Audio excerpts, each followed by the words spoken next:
here they go. They switch it up. Chad Reed's running a different line. Stewart to the left. Let's see if that works for James. Here he comes.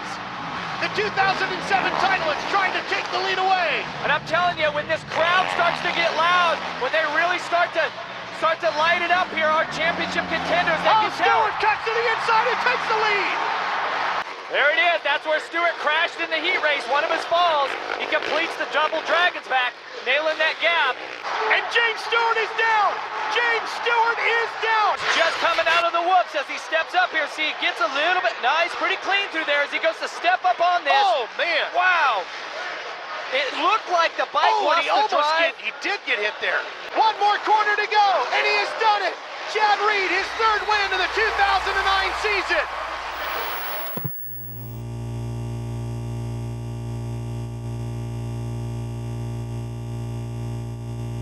Oh yeah, baby. One of the most iconic tracks in Supercross history. St. Louis 2009 is now available in MX bikes, courtesy of KTW Trackworks and Checkers 448. Putting out this absolute banger. And that was a fun project myself and Todd Gutierrez put together as we rode as James Stewart and Chad Reed on this track, recreating the iconic moments from that race back then. So we're going to talk a little bit about that race. We're going to play this track a little bit today and do my best impersonation of James Stewart as I can and maybe run a burner or two. If you guys already watched Connor Lynn's video, you know that it's kind of hard to run the lap times that those guys were doing back then, but we're going to do some of the big boy lines. Like, for example, the Dragons to Dragons line right here is actually doable on this track. As you can see right there, almost got all the way over there, but didn't quite do it. So we're going to try to do a couple burners. We're going to talk about this track, talk about this race, and then at the end of this video, we actually did a bit of like a fun kind of super pole challenge with myself, some of the guys that built the track, as well as some of the guys on the SYS team putting a little bit of laps down. So we'll switch to that at the end. But let's talk about this track. So St. Louis 2009, of course, it was right in the height of the James Stewart-Chad Reed rivalry. Their rivalry continued for a couple more years, of course, with some things like Atlanta 2011 and so on and so forth. But this was really the year of the two of them. James had crashed at the opening round. Well, they crashed together at the opening round, but James DNF'd. And then Chad finished second for a lot of rounds in a row while James won all of them, and points slowly started clawing back. And Chad won Indy, Chad won Daytona, and then this one was round 12, I believe, St. Louis, and they were a few points apart at this point in time. James was definitely going faster, but they were on another level altogether. No question about it. They were going so fast compared to the rest of the field. Chad and James both didn't get great starts in this race. If I remember right, I think it's Alessi that whole shot or something like that was up there for a minute.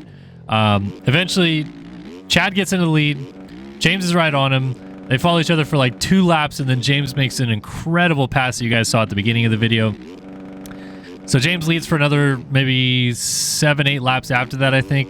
Maybe it was almost 10 laps. Then goes over the bars on the tunnel jump, gives the lead back to Reed, and they were so far ahead at that point that James gets up in second and still fairly comfortably finishes in second place. Yeah, they were on another level for sure, no question about it. Anyway, Chad gets the win. It was his 3rd win of the season. I think he extended his points lead to like 8 or so at this point in time. And, you know, revisionist history, there's a lot of different ways this season could have gone. James's DNF totally made it a close championship from the opening round on. But if Chad doesn't crash in the first turn a couple weeks later at Seattle, he's probably the 2009 champion. Because he has to claw all the way back to, I think he gets 7th in the main event. James gets 2nd, gets a lot of points on him. Ryan Villapoto wins the last 2 races of the year, his first 2 career Supercross wins. But this race is very interesting. It seemed like a bit of a pivotal moment of them getting together, having a bit of a battle, and then 2 weeks later they would have maybe their most iconic battle at Jacksonville. So it was a really fun championship, and what made the championship even more fun was a host of old riders got the chance to design tracks. This track was designed by Travis Pastrana, and it makes sense it was designed by Travis Pastrana because it's one of the most quirky, weird Supercross tracks ever, and of course it would come from the brainchild of someone like Pastrana. But Mike LaRocco designed a track. I think, who else designed a track? David Villeman designed a track. There's a lot of guys that got in there. I think Kevin Windham even designed a track, if I remember right, and he was racing at the time, so they let him design a track and then race it, which is kind of cool. But it's a part in time where the Dirtworks guys actually favored some creativity and used these athletes to help them build tracks, which was so cool. This track was so iconic, so unique, such an interesting challenge. And then Pastrana himself even raced the track, which was really cool because he hadn't raced a supercross in 3 years when he raced Daytona, and it had really been like 5 years since he had been full-time racing supercross because he pretty much fully transitioned to freestyle and then rally cars by that point. But he did come back for this one, qualified half decent, just missed out in the heat race. I think he was 10th or 11th, then was battling for a transfer spot in the last chance qualifier, but ended up getting involved with some guys and his radiator broke and he did not make the main event, which was a bit of a bummer because he seemed like he was actually much closer than maybe some people would theorize. But yeah, the main event, the crux of it was really James versus Chad and them doing this crazy Dragons to Dragons line, which I promise is possible. Like, I want to go back and actually just prove it's possible, just so you guys don't think I'm a liar. But it is possible. Been able to do it a few times, do some half decent lap times. It's the make or break thing for the lap for sure. Like, if you don't get this Dragons thing, which you kind of have to hit those little ruts that are in it. The way that Chad and James are doing it was like this really interesting little like kind of triple and then notch into it, like, which you can kind of do. You can triple up and then jump, but you're not carrying enough speed then. I feel like you have to do the tire tap line, which is like the rear tire just slightly taps the second whoop and then you just slot in transition perfectly. So let's try to get it a couple more times and then we'll send you guys to that super pole. I gotta try to do like the full section here because I keep overthinking it. So if I just get into the berm a normal way, I'll probably actually nail it. I've done it a lot of times though. Like, I've already played this track quite a bit, and of course I'm gonna blow this section the second I start talking about that. So let's see, get into this berm, out of this corner, and we're off the track.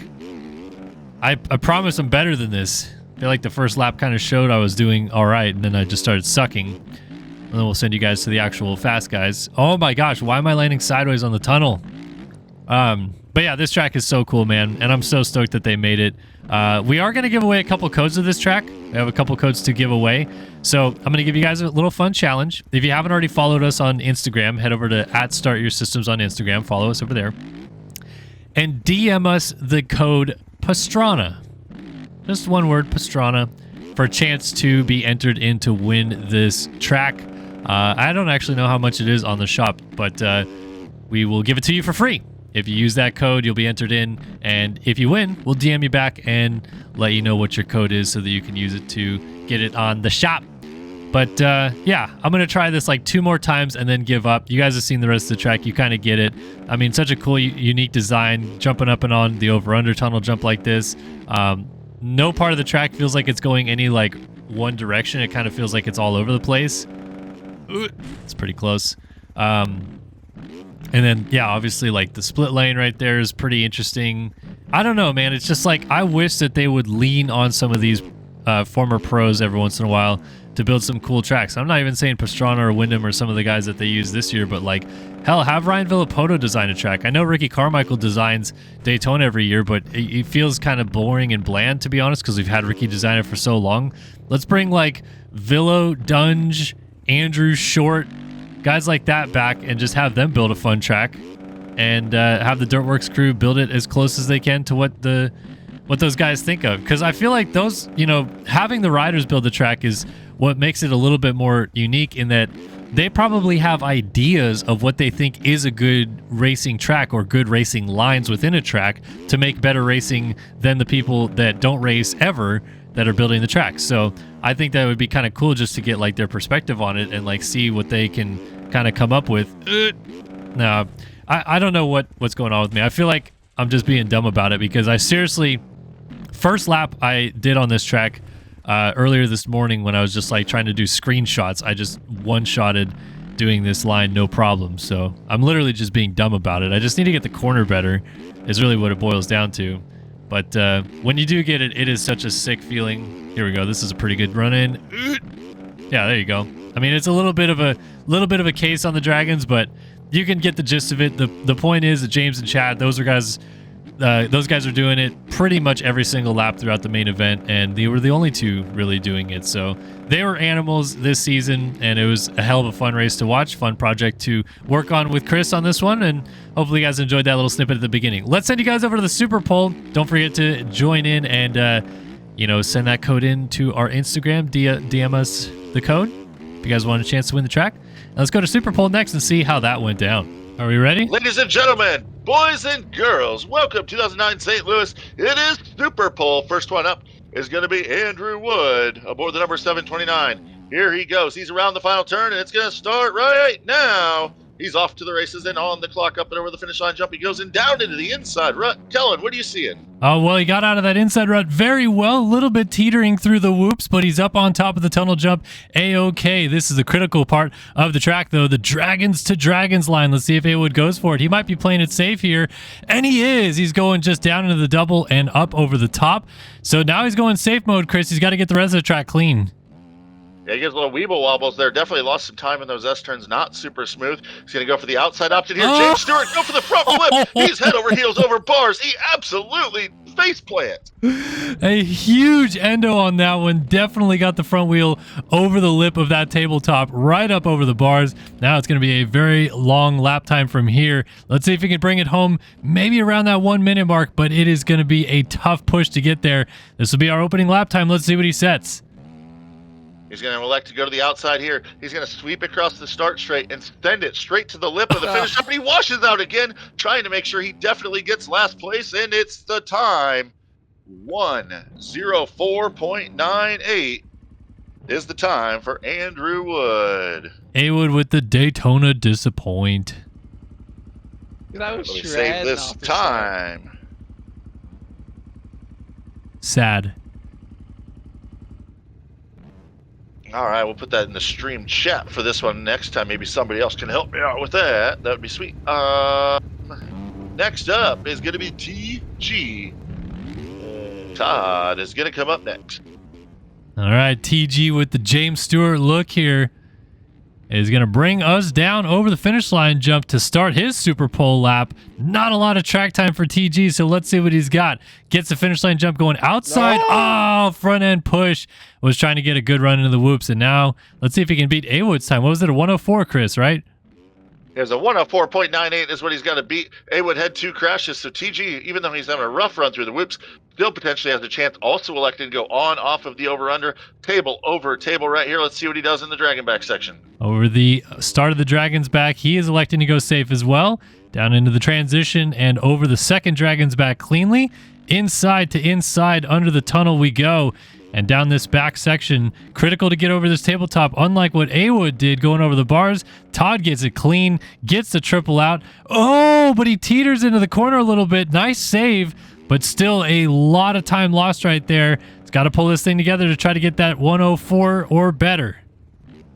Yeah, you definitely don't want to be the slowest one, at least. If you can't be the fastest with a crash, you at least want to avoid the shame of being the absolute slowest racer in 2009 St. Louis. A little wheelie across the start. Rails the wall berm. No! Barrel roll in over the berm. He is down. It is not looking good for TG as he heads to the finish line. The time is going to be 1:12.73. 1:12.73. Well, Todd did channel his inner James Stewart with some crashing.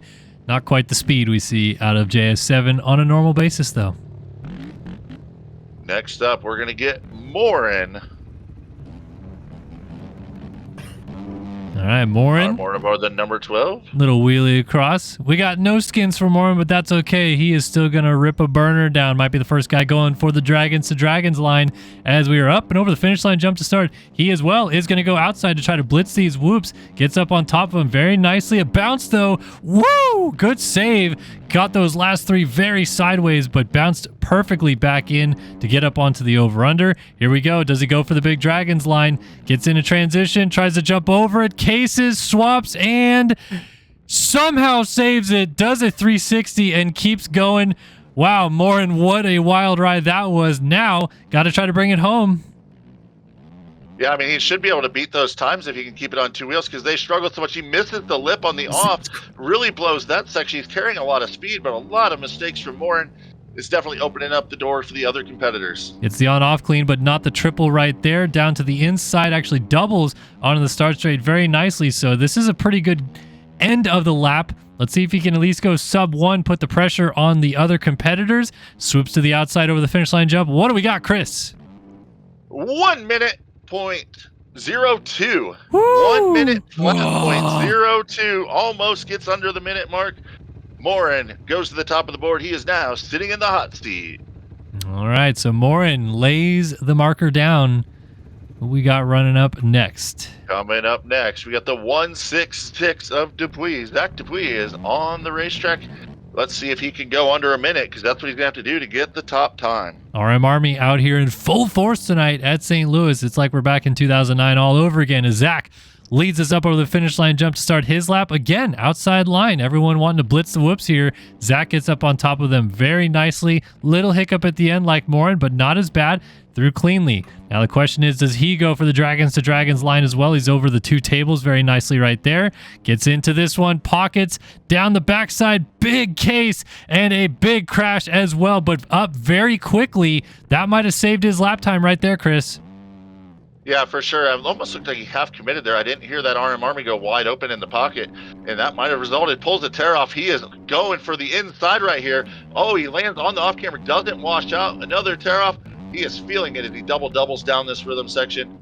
And to the inside he goes. Yeah, doesn't use that double line onto the start straight, so has to launch pretty far out here. Goes to the inside here as well, so not using the wall berm, but will use the wall berm before the finish line jump. Around the outside into the finish line, Zach Dupuis goes to a 58.22. Zach Dupuis sits on the hot seat now with a 58.22 lap time on 2009 St. Louis. 58.2 is the new gauntlet marker, and we have got, I believe, Saru coming up. Yep, Saru's coming up next. Number 618 machine. Let's see what he can lay down. Limited time on the track as well. But he could put a steamer down and put the pressure on for the top time. Over the finish line jump. Yeah, everyone's going outside. They want to blitz these whoops cleanly. Saru gets a big kick halfway through, but corrals it back together. Little wide right here, so he's going to have to roll off the top to step on and off. Not an ideal line choice right there, but if he can get this Dragons to Dragons, let's see. Doesn't end up going for it, so he's going safe. Might just be trying to push this thing all the way to the flag with a solid lap time. It is just a 58.2 to beat. Let's see if he can get it done. No, he's down in the tunnel, or he's sideways at least. Has to roll this double, and that may have cost him top time. Let's see if he can still get sub 1, though, as he gets on to the second half of the racetrack here, Chris. Yeah, he took a face plant right into the side of that tunnel and left an imprint, I think. Probably a dent, maybe in his forehead as well from his helmet. He's going to case this triple. Definitely left an indent in his bar pad with his chin on that one. So Saru trying to be nice and smooth. Now he's going to have to be full send the rest of the lap to try to get to the top of the board. Is he going to go inside? Is he going to go inside? No, he's going outside under the wall. Wide open around the corner. He's going to slingshot. Going for it over the finish line jump. It's going to be pretty close to that one marker. Let's see. 102.92. 102.92 for Saru. 102.92. I believe that puts him third or fourth.